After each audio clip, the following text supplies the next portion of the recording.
Hi, and welcome to Work Harder Mama with Michelle. I'm Michelle Hollingsworth.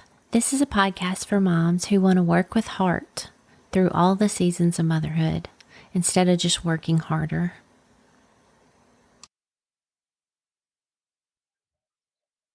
I'm really proud of this episode with my mom, Rita. She opens up about her favorite memory of her mom, her challenges of being a mom with 4 kids, the struggle of having a daughter with addiction, and also how to live and deal with the loss of a child. It's an emotional one, and in the beginning, the vocal is not the greatest, but we did improve it after the beginning, so I hope you'll stick around and finish to the end. She gives inspiration and a lot of words of wisdom. Okay, it's August 30th, 2024. We're going to start. So this is my mom, Rita, the OG mom. I wouldn't be a mom without her being a mom first. And I was her OG child that made her a mom. So I'm going to, oh, that's right. And a grandma and a meemaw. So I'm going to ask her a few questions from her experience as a mom. So thank you for being here today. You're welcome. Okay, so first question, what is your favorite memory of your mom?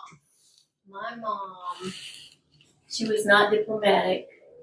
She lived through the Depression. She lived through World War II. She was very opinionated, and she would say what she thought, even if it hurt someone's feelings. But she was a great cook, and I think that's the way she showed love.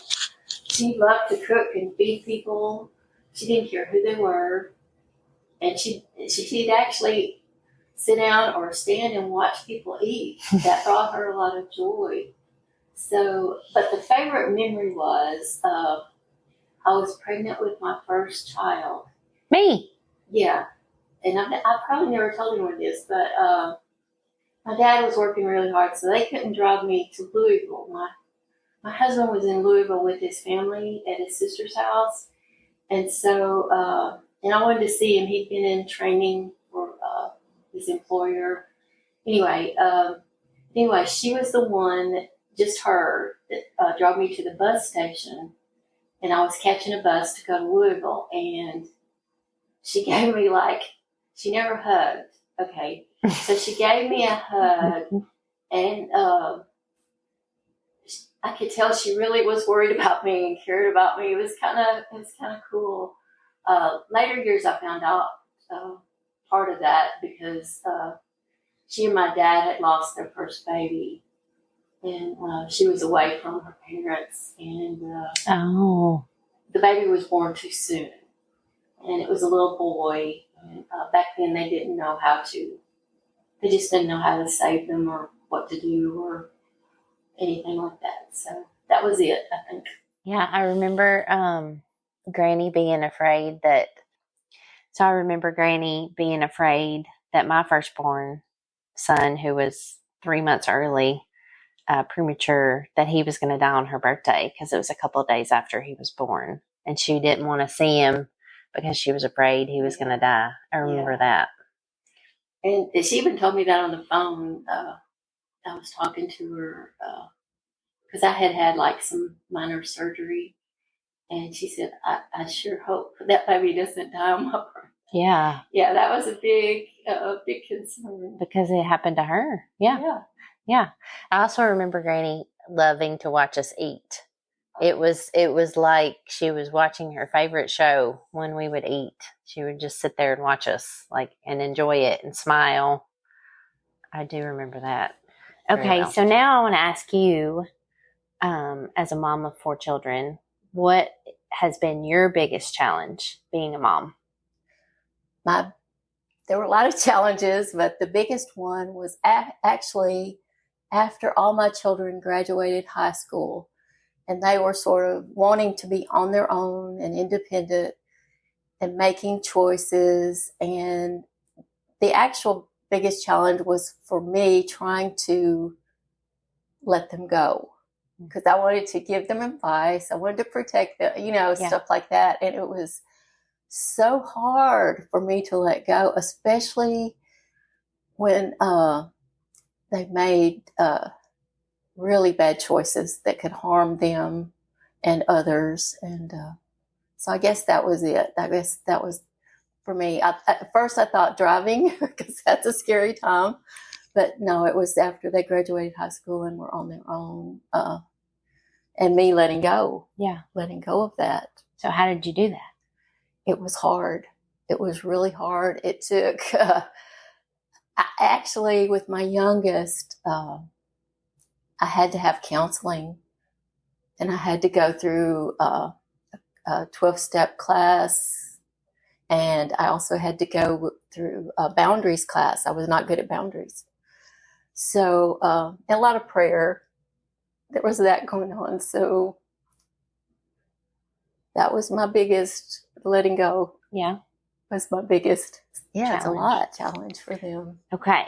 So now I want to ask you, Mom, what is your favorite memory as a parent and being a mom? We talked about your favorite memory of your mom when you were pregnant, but what is your favorite memory as a parent or from motherhood? And it could be a favorite time period or just a specific memory of being a mom. My favorite things were, my kids were so different from me. And the favorite things were when they accomplished things like soccer and baseball and art and music. And they didn't all accomplish these things, but, and good grades. When they made good grades. Did you not make good grades? Well, that's another story for a while. But yeah, no matter how small the accomplishment, it always made me smile. Always made me smile. No matter how small, how big, it always made me smile. You're proud. I was proud. Yeah. One of the deadly sins. And also, they all were baptized when they were young. And that was a big deal. Yeah. To me, that was a big deal. So that's about it. Yeah. And not really any of us became cheerleaders. Oh, yeah. I think I gave up. After a while, I just gave up on that idea. It's like, none of them want to do that. You were a big cheerleader. Yeah. Yeah. None of y'all wanted to do that. And you're still a cheerleader. You still cheerlead. Well, for your kids and grandkids. From a distance. Yeah. Okay, Mom. So now I want to ask you, because you gave birth in the mid-70s and then all the way through to almost the mid-80s, was when you had babies. And so you were a parent of littles for all that time. For littles, who did you seek out help or resources for parenting? Okay, at first, with my first one, I lived in Oklahoma. Didn't have any family or close friends there. I had some friends, but not close friends. And I would ask most everybody that had kids. I would ask my mentor at church. I'd ask my neighbor across the street who had kids. I'd ask people I worked with who had kids. I had so many questions. And I'd be up at 2 a.m. reading, it was either a parenting magazine or a red book about babies and stuff. And but then I started working with the bed babies at church and got a lot of advice there. And then we moved to Tennessee, and I was closer to my family, my mom and my aunts. And I kept asking questions. There's lots of questions. There's a lot to learn. And then the worst and the best part was my youngest child got the disease of addiction. So then I asked for professional help because it was like counseling it was like counseling and classes on groups, areas that I had weaknesses in. And Did you go to and what is it? What's Fresh Start. Fresh Start? Mm-hmm. Okay. I went there, and it took 2 years off and on for 2 years, but it was a great help. And I asked my boss one time, I said, my kids don't listen to my advice and I can't protect them. And he said, Rita, this is the older kids. He said, Rita, you got to wait till they ask. See, I never waited till they asked. I was just throwing out advice everywhere. And no one was catching it. Yeah, no one was catching it. So it was a lot to learn, especially for grown kids. It was a lot to learn for me as a parent for grown kids, but made me a better person. So I guess that's about it. I mean, I think grown kid parenting is harder than baby, toddler, teenager parenting now that I'm on the other side of it. When they were babies and toddlers, I thought this is the hardest. And then teenager, I thought, oh, if I can make it through this. And now adult parenting is a lot harder because you can't control anything. And the advice you give it's not being caught. Exactly. They're just doing their own thing and making their own decisions and mistakes. And you just have to sit back and watch. And pray. Watch and pray. Lots of prayer. Lots of prayers. Yeah. That's right. Exactly. What season of motherhood would you say that you are in now? Now I'm a grandmother. I'm a great grandmother, and I'm older and wiser. I don't know if I'm wiser. I am older. I still am impatient, and I have to work on that. I need to be more patient, but I do pray more for my grandchildren and my great-grandchildren because I have the time. Yeah. It's harder when you're younger to just have the time to do that. And so I guess that's about it. Okay. That's about it. Okay. So from your 50 plus years of being a mom, what advice do you have to share with moms out there? I think the first advice is just love them and accept them however they are, at what age or what stage in their lives. And this is where I messed up. I didn't give my children a lot of praise, and I wasn't good with boundaries or discipline. But if you just love them and accept them as they are and pray for them, and that's about it, I think. Well, I think you're selling yourself short because you have a lot of good qualities as a mom. So what can you share that you did well? That I did well? Yes. Give some advice on what you did well. I mainly focus on what I did wrong. I know. Let's talk about what you did well. That was a big deal. What I did well was I really tried to protect them and take care of them. And we lived on a very busy road. And so I tried to get them really involved in sports or other activities so they wouldn't be playing so much near the road or things that were, it was dangerous. It's still dangerous over there. And I think I did that well. I took them to the doctor when they were sick, or I couldn't figure out what was wrong. Mm-hmm.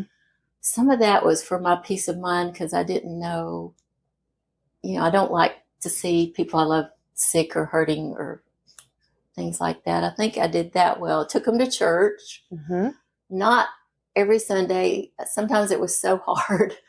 It was just so hard. The kids couldn't find their shoes. Maybe they only had one pair of Sunday shoes, and it was just hard to get there. Sometimes, a lot of times we didn't make it to Sunday school.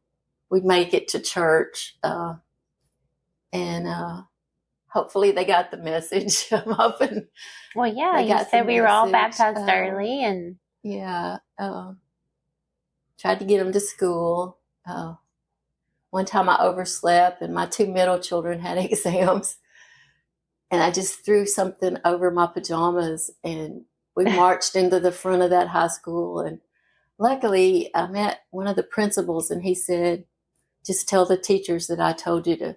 Yeah. He was telling my middle kids, just tell them that I told them to go in and take the exam. Yeah. Because we were late, and very embarrassing. No makeup, the hair, my pajamas on with clothes over my pajamas. And we've all done that. I remember at my oldest daughter, Skylar's 16th birthday, we went to and stayed at a hotel with friends, and Michael ended up showing up to surprise me because he had been out of state for work, and you put your clothes on over those pajamas like you were a pro and got out of there. You said, I'll see y'all later. I'm going home. I actually knew Michael was coming. Oh, you did? Denise told me. Oh. She said, he wants it to be a surprise. Do not tell Michelle. Is that why you kept saying, oh, what's that? What's that noise? I know. I kept thinking, when's he going to show up? Because I thought you were hearing the girls in the room next door. I didn't know you knew. I might have heard them. You kept saying, what is that noise? And you kept going over to the door, looking out. I knew Michael was coming because Denise had called me earlier. She said, please do not tell Michelle. You did a really good job on keeping that secret. Let me know. But yeah, that's the fastest I've ever seen you put clothes on over pajamas. I still talk about that. And so does Becca. She thought that was hilarious. She remembers it. I thought it was so funny. Well, I thought he'd get there before, we decided to go into bed. Yeah, it was late. Yeah. When he got there. Okay, I'll just go on. I think his flight was delayed or something. Oh, it was late. But I know it was really late.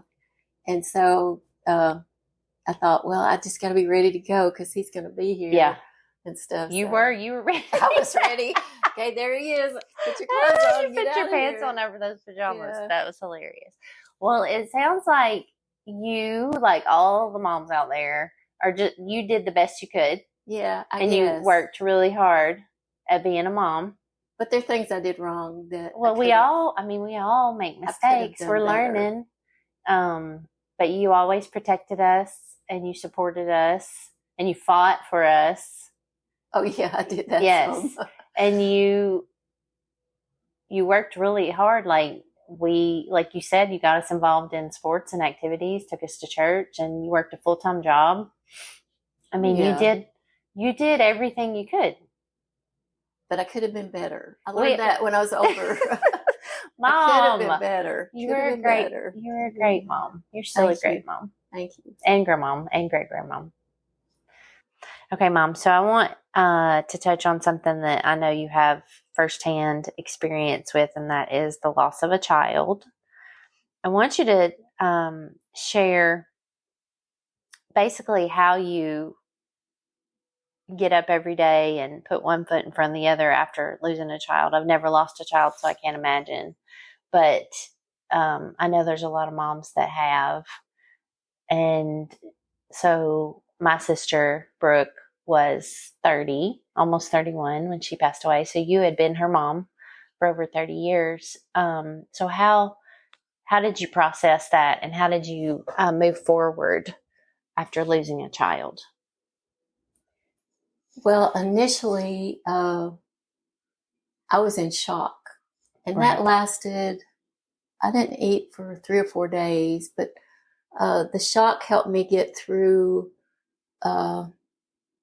all the funeral arrangements and meeting people there and all that. And then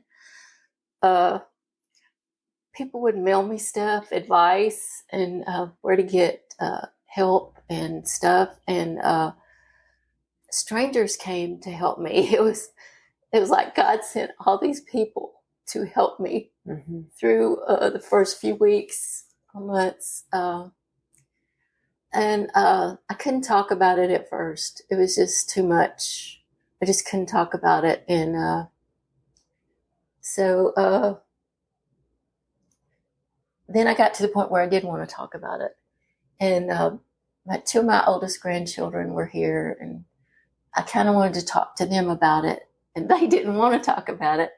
And so one of them just said, look for the good in it. So I started looking for the good in it. And I prayed a lot. When I couldn't talk to anybody when I wanted to, I just talked to God about it. And also, I went to this group called Compassionate Friends, and only went twice. It was really hard for me at that time. But one of the speakers, and I think she's on YouTube,